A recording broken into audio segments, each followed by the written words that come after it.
Hello, আসসালামু আলাইকুম দর্শকবৃন্দ। আমি সার্ভেয়ার আশিফুল হাসান। আজকে আপনাদেরকে ফরাইজের আরেকটা সমস্যা তুলে ধরবো এবং এটা সমাধান করব। কিভাবে ফরাইজের অঙ্ক করতে হয় সেটা দেখাবো। আপনারা ক্যালকুলেটর, আমি অঙ্কটা করে রেখেছি, আপনারা ক্যালকুলেটর ব্যবহার করে অঙ্কটা মিলিয়ে নেবেন।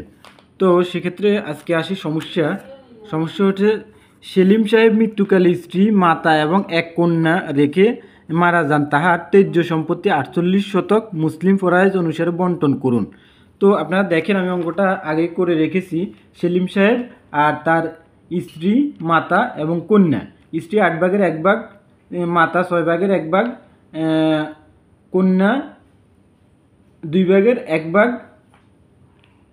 স্ত্রী প্লাস মাতা প্লাস কন্যা, এদের অংশ হচ্ছে 8 ভাগের 1 প্লাস 6 ভাগের 1 প্লাস 2 ভাগের 1 অংশ।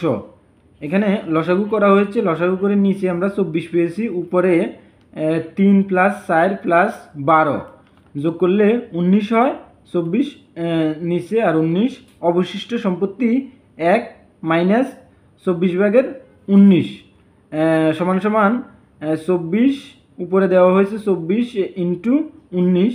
এখানে তার পরবর্তীতে হচ্ছে 24 ভাগের 5। এরপর হচ্ছে মাতা প্লাস কন্যা সম্পত্তির অংশ 6 ভাগের 1 প্লাস 2 ভাগের 1 অংশ।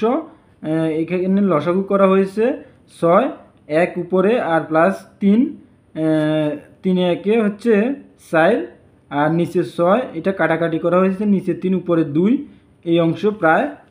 তারপর হচ্ছে মাতার অংশ বৃদ্ধি পায়, এটা রদ্দনীতি ও আউল নীতি অনুসারে করা হয়েছে। মাতার অংশ বৃদ্ধি পেয়েছে 3 ভাগের 2 অংশে বৃদ্ধি পায় 24 ভাগের 5 অংশতে, আর 6 ভাগের 1 অংশতে বৃদ্ধি পায় 5 ইন্টু 3, 24 ইন্টু 2 ইন্টু 6, 24 3 দিয়ে 24কে কেটে নিচে 8 দেওয়া হয়েছে।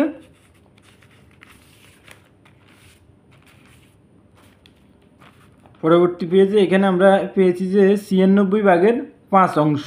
মাতার মোট অংশ 6 ভাগের 1 প্লাস 96 ভাগের 5। এরপরে হচ্ছে দুইটাকে যোগ করা হয়েছে 16 প্লাস 5 আর নিচে 96, এখানে হচ্ছে 21 আর হচ্ছে 96। এখানে 21 দিয়ে কাটাকাটির পরে 7 হয়েছে, তাহলে 32 ভাগের 7।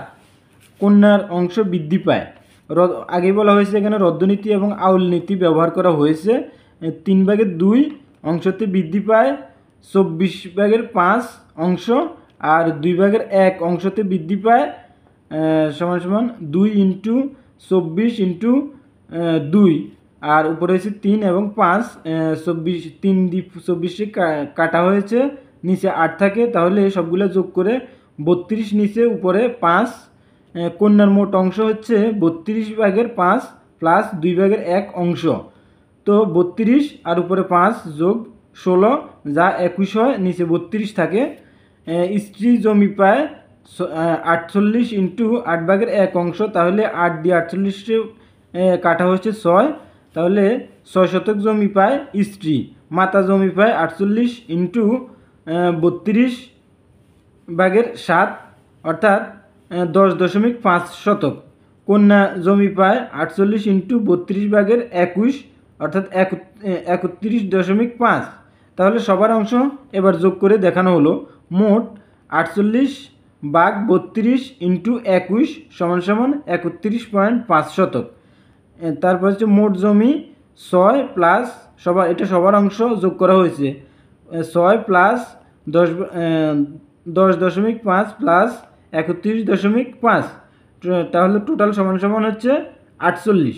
তাহলে দেখা গেছে যে ওনার সম্পত্তিও টোটাল 48 ডিসিম, এবং রদ্দনীতি এবং আউল নীতি ব্যবহার করে আমরা অঙ্কটা মিলিয়ে ফেলেছি, এবং সর্বশেষে প্রমাণিত হয়েছে যে অঙ্কের মাধ্যমে 48 ডিসিম জমি সবার মাধ্যমে 3 জন ওয়ারিশের মধ্যে বন্টন করা হয়েছে। আপনারা দেখতেছেন অঙ্কটা আমি আমার ফেসবুক পেজে ছবি তুলে দিয়ে দেব, আপনারা আমার ফেসবুক আইডিতে ঢুকলে এই অঙ্কটা পেয়ে যাবেন। তো আশা করি আমার দর্শকবিন্দুকে ধন্যবাদ জানাই যে আজকে আমি ফরাইজের একটা অঙ্ক এবং সমস্যার সমাধান করে দেখাতে পারলাম এবং এটা 100% অ্যাকুরেট যে 48 ডিসিম বরাবরই 48 ডিসিম মিলেছে, আগের অঙ্কটাও মিলেছে। তো সবাইকে ধন্যবাদ। আপনারা ফরাইজ সম্বন্ধে যদি আরও কিছু জানতে চান তাহলে আমার TikTok, YouTube, Facebook, Instagram channel follow করবেন। বিশেষ করে আমার ইউটিউব চ্যানেলটা আপনারা ফলো করবেন, তাহলে আপনারা এই বিষয়ে তথ্য পেয়ে যাবেন। সবাইকে ধন্যবাদ। আল্লাহ হাফেজ।